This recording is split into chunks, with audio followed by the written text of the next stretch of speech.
अक्सर हम यही सोचते हैं कि हमने तो कोई पाप ही नहीं किया था, फिर भी हमें किस बात का दंड मिल रहा है। यह वही दंड होता है जो हमें दूसरों की निंदा करके प्राप्त होता है। एक बार एक राजा अपने महल के दरबार में कुछ ब्राह्मणों को भोजन के लिए आमंत्रित करता है। 56 भोग महल के आंगन में बनवाए गए।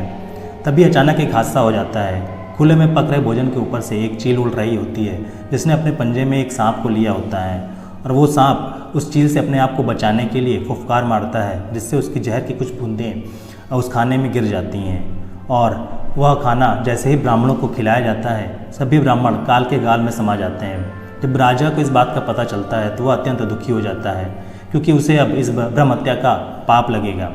उससे ज़्यादा तो चिंतित यमराज जी होते हैं, क्योंकि वह निर्णय नहीं कर पाते का दंड किसे दिया जाएगा, उस राजा को जिसने उन ब्राह्मणों को आमंत्रित किया था, या फिर चील को, या फिर उस सांप को जिसने अपने मुख से जहर निकाला था। कुछ समय बीत जाता है और राजा के यहाँ कुछ ब्राह्मण मिलने आ रहे होते हैं। वो आते समय महल का रास्ता पूछते हैं। तभी एक महिला रास्ता बताते हुए कहती है कि जरा संभल कर जाना, यह राजा ब्राह्मणों के खाने में जहर मिलाकर उन्हें मार देता है।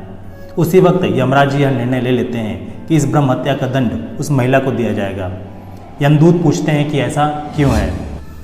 तब यमराज ने कहा, जब कोई व्यक्ति पाप करता है तो उसे उसका आनंद आ रहा होता है, लेकिन इस पाप कर्म का आनंद ना तो राजा को, ना ही चील को और ना ही सांप को आया। सभी इस घटना से अनजान थे, लेकिन उस महिला ने जानबूझकर इस घटना का आनंद लेते हुए बहुत ज़्यादा बखान करके सभी को इसके बारे में बताया। इसलिए इस घटना के पाप का सिर इस महिला के सर पर जाएगा और उसे इसके लिए दंडित किया जाएगा।